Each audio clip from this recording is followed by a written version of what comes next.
Good morning दोस्तों, मैं Chandrakant Kumar Janaki ITI के यूट्यूब चैनल पर आपका स्वागत है। आज से हम इलेक्ट्रिकल शुरू करेंगे जो आप लोग का ट्रेड है। तो उसमें पहला चैप्टर है बेसिक इलेक्ट्रिक।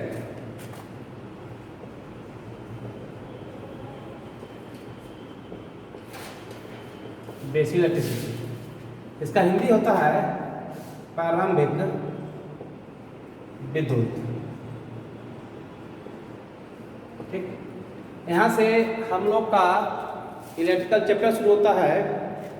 हम लोग यहाँ से ये पढ़ेंगे कि बेसिक इलेक्ट्रिसिटी कहते क्या है, इलेक्ट्रिक होता क्या है, किसके प्रवाह के दर को इलेक्ट्रिक कहा जाता है, ये सब हम पढ़ेंगे। देखिए, पहले के ज़माना में थोड़ा सा चर्चा करते हैं। पहले के ज़माना में चलता था स्टीम इंजन। स्टीम इंजन इसे बोलते थे हम लोग भाप इंजन। जिस समय भाप इंजन चलता था उस समय ये जो इंजन था ये कोयला और पानी पर आधारित होता था। कोयला को हम जलाते थे, पानी को गर्म करते थे, पानी वाष्प बनता था, उससे फिर जो प्रेशर बनता था उससे क्या टरबाइन घूमता था, तब चलता था स्टीम इंजन। फिर बाद में आया हमारे पास फीटर वाला फीटर इंजन, या फिर बात करते हैं diesel based engine. Diesel based engine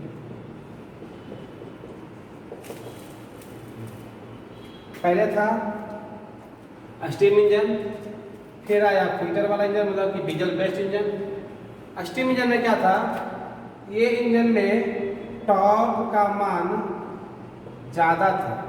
torque मतलब कह सकते हैं कि घूर्णन गति के साथ जो शक्ति था उसका मान ज़्यादा था, टॉर्क भी ज़्यादा था। इसका स्पीड तो जो था स्पीड कम था, लेकिन यह मशीन में प्रॉब्लम ज़्यादा आता था। मतलब कभी टॉर्क बढ़ गया, कभी स्पीड कम गया, कभी स्पीड बढ़ गया, कभी टॉर्क कम गया। तो क्या होता था, हमारे कार्य में समय का जो ड्यूरेशन होता था, टाइम ड्यूरेशन जो होता था वह फिक्स नहीं होता था, टाइम ड्यूरेशन गलत होता था। हमने क्या किया, स्टीम इंजन को थोड़ा सा रोके और ले आया डीजल इंजन। डीजल इंजन में क्या हुआ, इसके कंपेरिजन में टॉर्क का मान हल्का कम गया, स्पीड क्या हो गया, बढ़ गया, लेकिन स्पीड कंट्रोल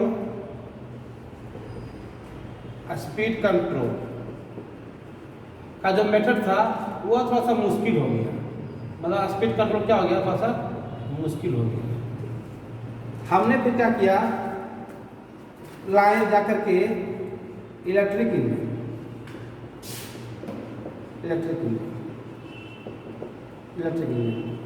तो क्या हुआ, इलेक्ट्रिक इंजन आने पे इसका टॉर्क के मान भी असीमित नहीं रहा, टॉर्क का मान भी असीमित नहीं रहा, ज़्यादा रहा टॉर्क का मान भी।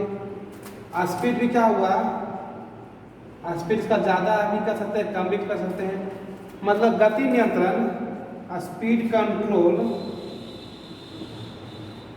को भी हम लोग क्या कर सकते हैं, बढ़ा सकते हैं और कम कर सकते हैं। मतलब आसानी से गति कंट्रोल, मतलब कि स्पीड को कंट्रोल कर सकते हैं। तीनों इंजन को पहले समझिए। पहले था स्टीम इंजन, फिर आया फीटर वाला इंजन मतलब डीजल बेस्ड इंजन, फिर आया मेरा इलेक्ट्रिक इंजन। इलेक्ट्रिक इंजन में क्या था, टॉर्क का मान ज़्यादा भी था, कम भी था, स्पीड ज़्यादा भी था, कम भी था। स्पीड कंट्रोल को हम आसानी से बढ़ा सकते थे, कम कर सकते थे। इसके बाद हम लोग क्या देखें, इलेक्ट्रिक इंजन को जब हम प्लांट में लगाएं तो उत्पादन क्षमता प्लांट का जनरेशन पावर बढ़ गया। टाइम ड्यूरेशन जो पहले गलत हो रहा था वो टाइम ड्यूरेशन सही हो गया, अभी हम क्या देखते हैं, आधुनिक युग में हमारे घर हो या ऑफिस हो या नेटवर्क कम्युनिकेशन हो, मतलब इलेक्ट्रिकल जो है वो हम लोग के लिए सबसे किफ़ायती, मतलब सस्ता में अच्छा ऊर्जा मिल जाता है इलेक्ट्रिकल के क्षेत्र में। हम लोग इतना तक करते हैं इलेक्ट्रिकल में कि इलेक्ट्रिकल का प्रयोग कंपनी के अंदर में कोई भी सामान को मैन्युफैक्चरिंग करने में, मतलब उसको बनाने में, या फिर हमारे घर में सेटेलाइट व्यूअर में, या फिर हम लोग के घरों में टीवी देखने में, मोबाइल में या कम्युनिकेशन के क्षेत्र में, या फिर रेलवे ट्रैक्शन की क्रिया में, या फिर वेल्डिंग की क्रिया में, मतलब सारा जगह हम देखते हैं कि इलेक्ट्रिकल का प्रयोग होना शुरू हो गया है।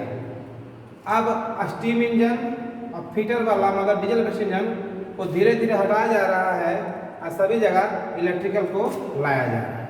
तो हम लोग समझते हैं कि इलेक्ट्रिकल का प्रयोग कहाँ कहाँ पे किया जाता है।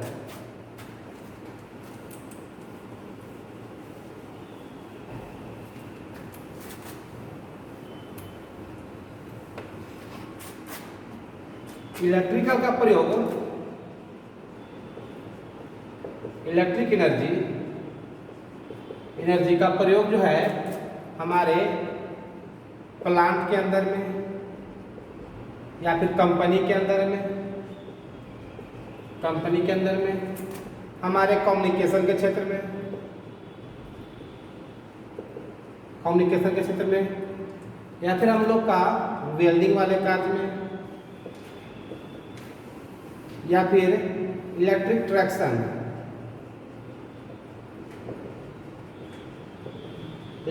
वाले कार्य में, या फिर सेंसर वाले कार्य में।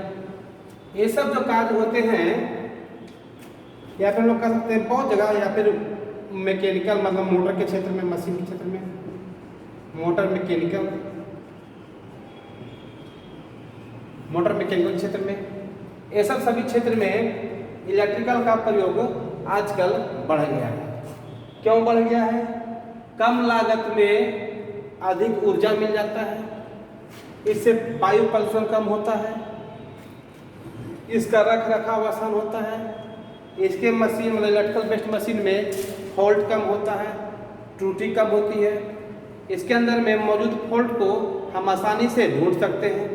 ये सब के कारण, इतना अच्छा सब कुछ होने के कारण हम लोग क्या करते हैं कि इलेक्ट्रिकल एनर्जी का प्रयोग करते हैं। ठीक, अब आगे चलते हैं हम लोग कि विद्युत होता क्या है, इलेक्ट्रिसिटी क्या होता है, उसको पढ़ेंगे। फिर वो इलेक्ट्रिसिटी देखेंगे हम लोग कि दो तरह का धारा हम लोग को मिलता है, एक मिलेगा AC, एक क्या मिलेगा DC। दोनों के अंतर को समझेंगे आज कि AC और DC में अंतर क्या होता है। ठीक,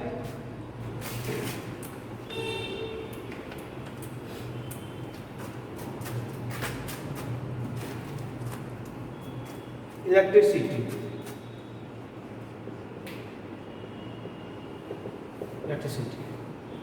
तो हम कह सकते हैं इलेक्ट्रिसिटी के अंदर में कि अगर जो एक इलेक्ट्रॉन का प्रवाह अगर जो किसी भी एक बंद सर्किट में हो जाए तो हम लोग समझेंगे कि वहाँ पर इलेक्ट्रिक का प्रवाह हो गया। तो कहा जा सकता है कि किसी भी एक बंद परिपथ में एक ऋणावेश इलेक्ट्रॉन का प्रवाह होना, मतलब कि हम समझेंगे कि एक वहाँ पे इलेक्ट्रिसिटी मतलब कि इलेक्ट्रिक का प्रवाह हो गया। दूसरा बात, यह प्रभाव को किसने देखा? तो बेंजामिन फ्रैंकलिन थे एक वैज्ञानिक, उन्होंने पहला बार देखा कि इलेक्ट्रिसिटी में इलेक्ट्रॉन का प्रवाह हो गया, मतलब कि इलेक्ट्रिक का प्रवाह हो गया। आगे इसके हम पढ़ेंगे फिर। तो कह सकते हैं कि किसी भी एक बंद परिपथ में, मतलब एक बंद परिपथ मैंने बहुत सर्किट एक बंद परिपथ मतलब एक बंद सर्किट में एक ऋणावेश इलेक्ट्रॉन का प्रवाह हो जाना, मतलब कि समझेंगे कि इलेक्ट्रिक का प्रवाह हो गया। यहाँ पर क्वेश्चन पूछा जाता है कि यह प्रभाव को, मतलब जो यह इलेक्ट्रिक प्रवाह हुआ, यह प्रवाह को किसने देखा शुरू में? तो बेंजामिन फ्रैंकलिन शुरू वाली इस प्रभाव किसने देखा था? तो बेंजामिन फ्रैंकलिन ने देखे थे।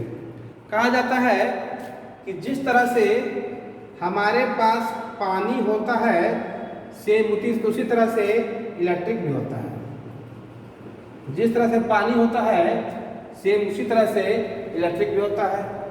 जैसे पानी का प्रवाह होता है, सेम उसी तरह से इलेक्ट्रिक का भी प्रवाह होता है। दूसरा फिर पढ़ेंगे। अगर जो एक बाल्टी में हम पानी को भर करके रख देंगे तो यह बाल्टी के अंदर से पानी की कुछ मात्रा कुछ दिनों के बाद खत्म हो जाएगा, मतलब मात्रा में कमी आ जाएगी। सेम उसी तरह से अगर जो किसी बैटरी के अंदर में हम किसी भी ऋणावेश इलेक्ट्रॉन को चार्जेबल करके रखेंगे, चार्ज में रखेंगे, तो बैटरी से क्या होगा, कुछ ना कुछ एनर्जी धीरे धीरे डिस्चार्ज होना शुरू हो जाएगा। पहला पानी का जैसे प्रवाह होता है वैसे इलेक्ट्रिक का भी प्रवाह होता है। दूसरा, एक बाल्टी में पानी को भर देंगे तो पानी की मात्रा में कमी आ जाएगा। सेम उसी तरह से किसी एक बैटरी में अगर जो किसी एक बैटरी में हम चार्ज इलेक्ट्रॉन को रख देंगे तो क्या होगा, धीरे धीरे यहाँ पर चार्ज इलेक्ट्रॉन की कमी आना शुरू हो जाएगा। तीसरा पॉइंट, अगर जो हम पानी को एक नदी में प्रवाह करें तो जहाँ से यह पानी का प्रवाह हो रहा है यहाँ पर क्या होता है, पानी की मात्रा ज़्यादा होता है, लेकिन जैसे जैसे आगे बढ़ते हैं पानी की मात्रा क्या होता है, कमते चला जाता है। सेम उसी तरह से अगर जो एक पोल से दूसरे पोल पर अगर जो हम इलेक्ट्रिक का प्रवाह करेंगे, एक पोल से दूसरे पोल पर अगर हम इलेक्ट्रिक का प्रवाह करेंगे तो क्या होगा, जैसे जैसे दूरी बढ़ेगा वोल्टेज के मान में कमी आना क्या हो जाएगा, शुरू हो जाएगा।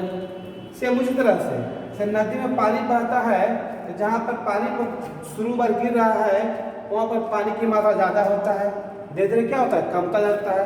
सेम उसी तरह से अगर जो एक पोल से दूसरे पोल पर हम इलेक्ट्रिक का प्रवाह करेंगे तो शुरू पोल में वोल्टेज की मात्रा ज़्यादा होती है, आगे वोल्टेज का मात्रा क्या होता है, कम होता है। हम बताएंगे कि यह जो वोल्टेज कम रहा है यह किसके प्रभाव से कमता है, यह बहुत सीबेक के प्रभाव से। किसके प्रभाव से, सीबेक के प्रभाव से। आगे बताएंगे कि सीबेक का प्रभाव क्या होता है। ठीक, सीबेक का प्रभाव, गॉस का प्रभाव, चार्ल्स का नियम सब हम बताएंगे, किरचॉफ का नियम बताएंगे, ओम का नियम बताएंगे, सब नियम आगे बताएंगे। ठीक, तो कहा जाता है, यह तो हो गया कि किसी एक बंद परिपथ में एक इलेक्ट्रॉन का प्रवाह हो गया, मतलब क्या हो गया, वहाँ पर इलेक्ट्रिक का प्रवाह हो गया। अब देखिए आगे पढ़ते हैं हम लोग।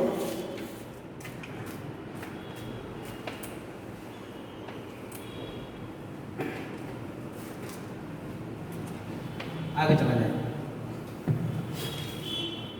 क्वेश्चन पूछता है कि इलेक्ट्रिक है क्या, तो वो हम लोग को बहुत सिंपल सी बात से बोलना है कि इलेक्ट्रिक जो होता है वह एक तरह का बल होता है। जैसे वह बल को हम फिजिकली बल को मतलब कि फिजिकल फोर्स को हम देख नहीं सकते हैं लेकिन उसके अनुभव कर सकते हैं। फिजिकली एनर्जी को हम देख नहीं सकते हैं लेकिन उसके ऊर्जा को हम अनुभव कर सकते हैं। सेम उसी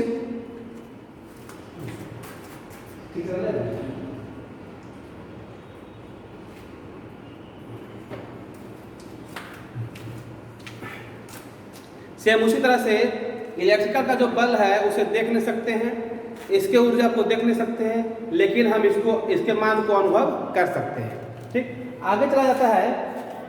हम लोग यह देखते हैं कि कोई एक कक्ष में प्रोटॉन प्लस न्यूट्रॉन होता है।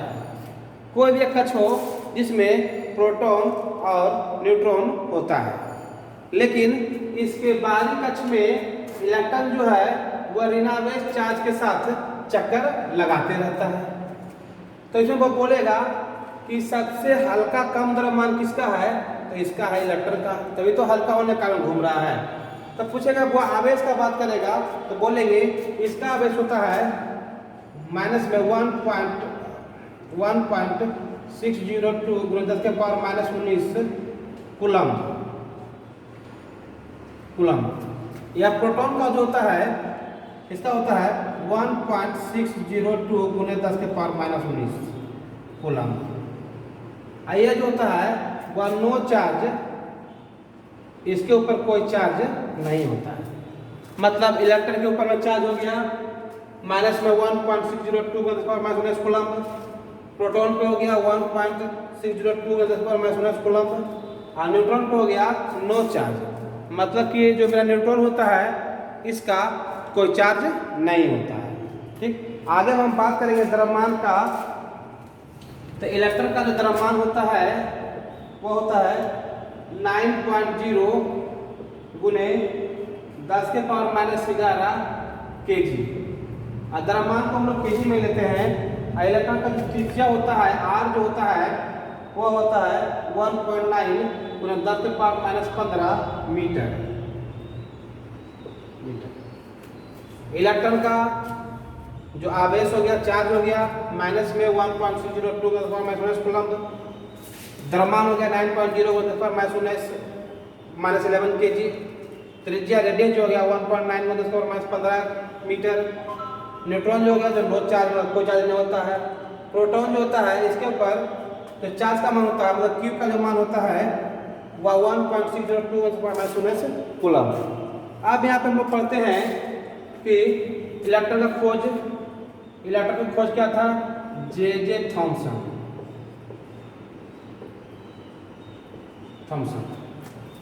और न्यूट्रॉन का खोज क्या था? James Chadwick.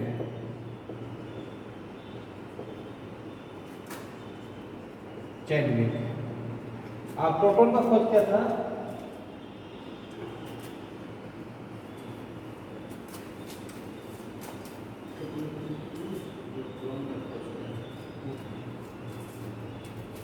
फिर आप देखते हैं गर्मियाँ ज़्यादा हैं।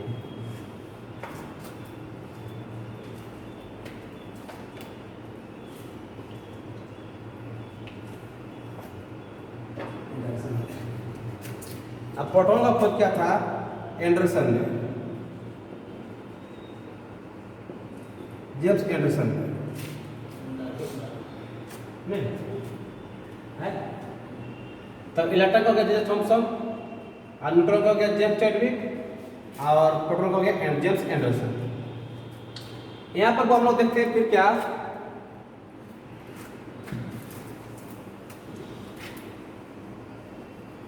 यहाँ पर ये देखते हैं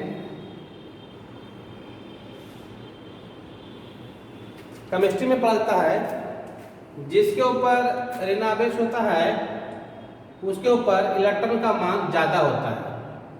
ये वो प्रोटॉन है, इसके ऊपर पॉजिटिव चार्ज है, मतलब कि इसके ऊपर इलेक्ट्रॉन का मान कम है। तब क्या होगा, यहाँ पर दोनों के ऊपर समझौता बनेगा, तो यहाँ ई से पी के तरफ इलेक्ट्रॉन का प्रवाह हो रहा है, यह हो गया इलेक्ट्रॉन का प्रवाह। लेकिन इधर से जो इधर होगा वह प्रवाह होगा करंट का, मतलब कि आई का। तो बोला जाता है यहाँ पर से कि चार्ज का मतलब इलेक्ट्रॉन का प्रवाह निगेटिव से पॉजिटिव की तरफ होता है, लेकिन करंट का प्रवाह जो होता है वह पॉजिटिव से निगेटिव की तरफ होता है। इलेक्ट्रॉन का प्रवाह निगेटिव से पॉजिटिव की ओर और करंट का प्रवाह पॉजिटिव से निगेटिव की ओर। हम पढ़ेंगे तो बोलेंगे किसी भी सर्किट में करंट का प्रवाह पॉजिटिव से निगेटिव की तरफ होता है, किसी भी कक्ष में इलेक्ट्रॉन का प्रवाह निगेटिव से पॉजिटिव की तरफ होता है। एक क्वेश्चन पूछा जाता है हमेशा, ठीक ना। अब देखिए हम लोग बोल सकते हैं यहाँ पर कि किसी भी सर्किट में मतलब कोई एक परिपथ बनाते हैं, जैसे परिपथ बनाते हैं तो कोई एक परिपथ बनाया, ये कोई परिपथ है, बंद परिपथ है। अगर ये परिपथ में एक इलेक्ट्रॉन का प्रवाह हो गया, दो इलेक्ट्रॉन का प्रवाह हो गया, मतलब समझेंगे कि इस परिपथ में करंट का प्रवाह हो गया। अब यहाँ पर हम लोग ये देखते हैं कि करंट का प्रवाह कहा जाता है बेंजामिन फ्रैंकलिन के द्वारा कि इलेक्ट्रॉन का प्रवाह होना मतलब कि करंट का प्रवाह होना। अब यह देखेंगे कि यह करंट जो यह इलेक्ट्रिक है ये कितने तरह का होता है। तो यह जो इलेक्ट्रिक है वह मुख्यतः दो तरह के होते हैं। इलेक्ट्रिक जो है वो मुख्यतः दो तरह के होते हैं। इलेक्ट्रिक जो है वो मुख्यतः दो तरह के होते हैं। एक होता है डायनेमिक,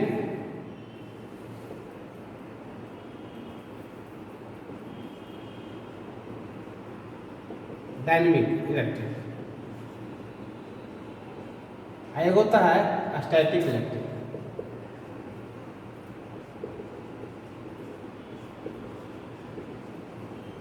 दो तरह का, एक हो गया डायनेमिक इलेक्ट्रिक, एक हो गया स्टैटिक इलेक्ट्रिक।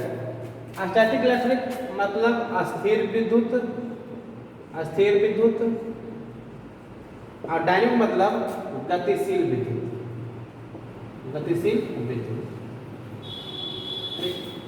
अब देखिए, एक है डायनेमिक, एक क्या है स्टैटिक। दोनों विद्युत पढ़ेंगे तो हम लोग पहले इसमें स्टैटिक विद्युत को पढ़ते हैं, स्टैटिक को पढ़ते हैं,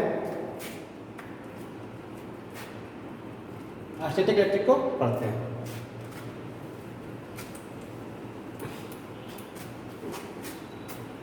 पहला में पढ़ते हैं स्टैटिक इलेक्ट्रिक।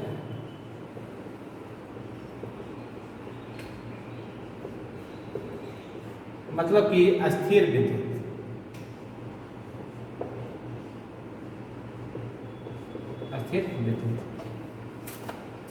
अब देखिए क्या है अस्थिर विद्युत में, कहा जाता है अस्थिर विद्युत को कि यह विद्युत जो है इसकी मात्रा कम उत्पन्न होती है। अस्थिर विद्युत की मात्रा को हम लोग कम उत्पन्न कर सकते हैं।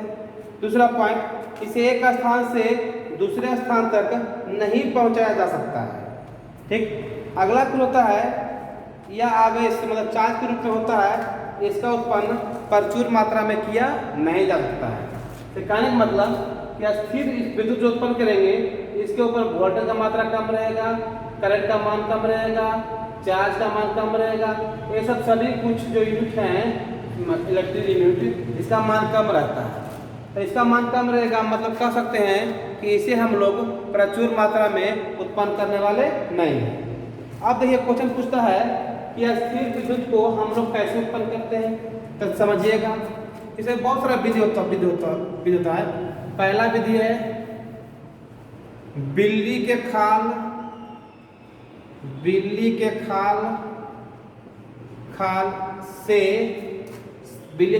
को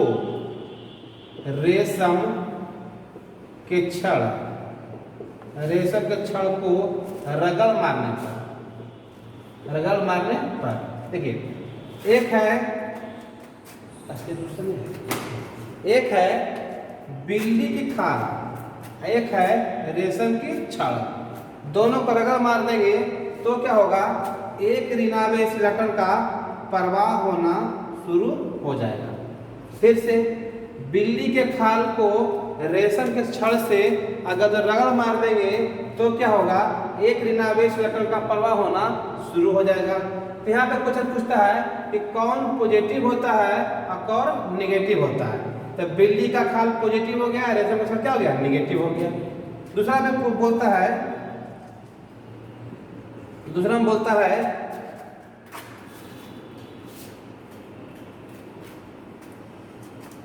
एम्बर पेपर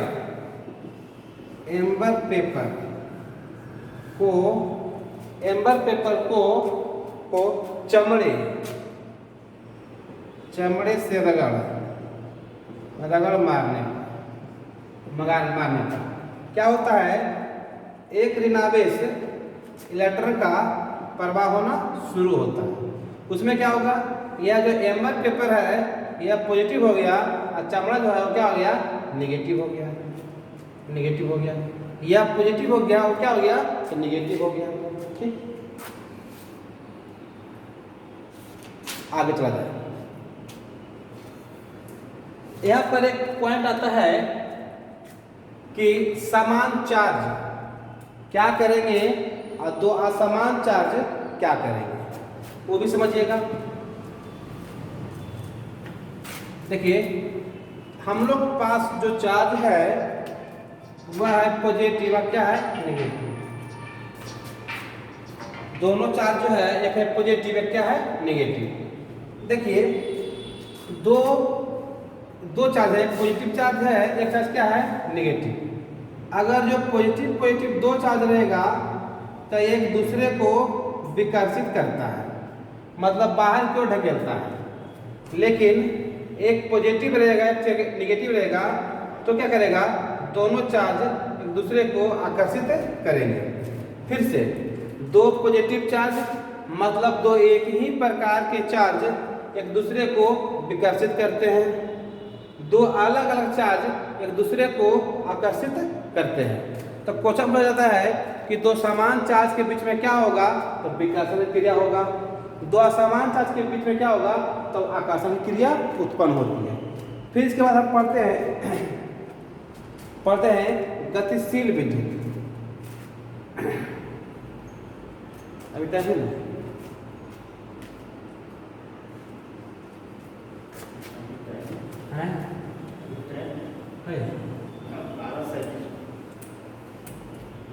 चले। आगे दूसरा में है डायनेमिक इलेक्ट्रिक।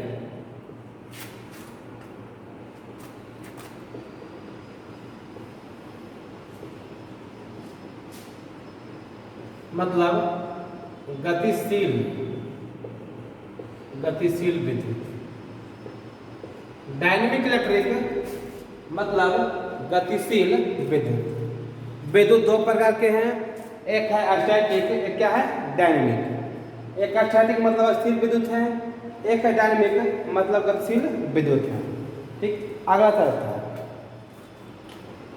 हम कहेंगे गतिशील में कि यह जो है गतिशील विद्युत को गतिशील विद्युत धारा कहते हैं।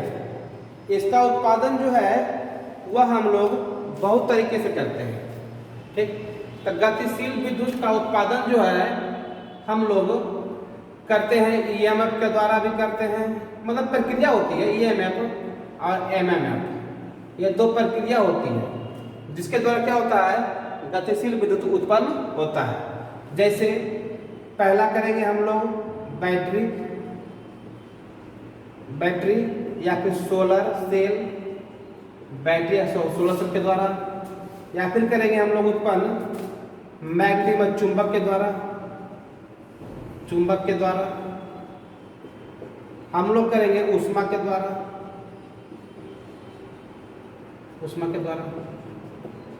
ये सब के द्वारा जो उत्पन्न होगा विद्युत, यह सभी जो होता है वह गतिशील विद्युत होता है। यहाँ पर हम देखेंगे अस्थिर विद्युत और गतिशील विद्युत। तो अस्थिर विद्युत के ऊपर में यह गतिशील वाला इधर लेते हैं, अस्थिर वाला का, अस्थिर मतलब स्टैटिक लेते हैं। इसके ऊपर वोल्टेज का मान कम होगा तो इसके ऊपर वोल्टेज का मान ज़्यादा होगा, करंट का मान कम होगा तो यहाँ पर करंट का मान क्या होगा, ज़्यादा होगा। यहाँ पर रेजिस्टेंस का मान यहाँ पर कम होगा, यहाँ पर रेजिस्टेंस का मान ज़्यादा होगा।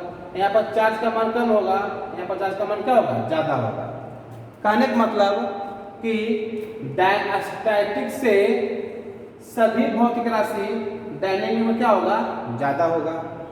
अगला पॉइंट आता है कि विद्युत के कितने प्रभाव होते हैं। तो विद्युत के मुख्यतः 4 प्रभाव होते हैं, उसको भी पढ़ेंगे हम लोग। विद्युत के मुख्यतः 4 प्रभाव होते हैं। पहला होता है लाइट इफेक्ट।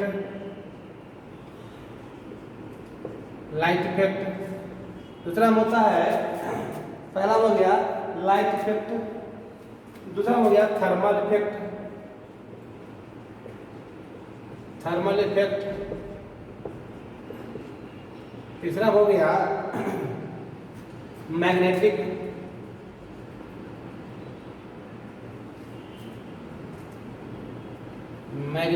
इफेक्ट,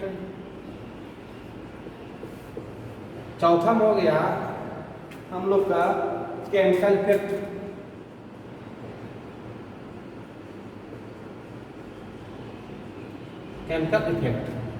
तो इफेक्ट विद्युत का मुख्यतः 4 प्रकार के होते हैं। पहला है प्रकाश का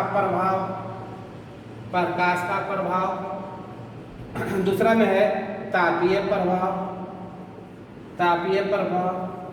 तीसरा में है चुंबक का प्रभाव। चौथा में है रासायनिक प्रभाव। रासायनिक प्रभाव। तो हमारे जो डायनेमिक विद्युत होते हैं उसके मुख्यतः 4 प्रकार के प्रभाव होते हैं। पहला है लाइट इफेक्ट, दूसरा में है थर्मल इफेक्ट, तीसरा में है मैग्नेटिक इफेक्ट और चौथा में है केमिकल इफेक्ट। हम लोग अगर जो विद्युत के प्रयोग से प्रकाश का प्रयोग कर रहे हैं तो वह जो होगा वो लाइट इफेक्ट होगा। अगर जो विद्युत के प्रभाव से हमें ऊष्मा मिल रही है, मतलब कि गर्मी मिल रहा है, तो वह हो गया तापीय प्रभाव। ऊष्मा विद्युत के प्रभाव से कोई चुंबक का आकर्षण विकर्षण हो रहा है तो वह हो गया उसका मैग्नेटिक प्रभाव। अगर जो विद्युत के द्वारा किसी के ऊपर में केमिकल इफेक्ट हो रहा है, रासायनिक प्रक्रिया हो रहा है, तो यह हो गया रासायनिक प्रभाव। सभी पढ़ेंगे तो सारा बल्ब इसमें आएगा, सारा हीटिंग एलिमेंट इसी के अंदर में आएगा, मोटर जनरेटर सब किसमें आता है, इसमें आता है। केमिकल इफेक्ट बैटरी जो है किसमें आएगा, तो केमिकल इफेक्ट में आएगा। ओके, फिर कल हम लोग मिलेंगे, आप इसकी चर्चा करेंगे।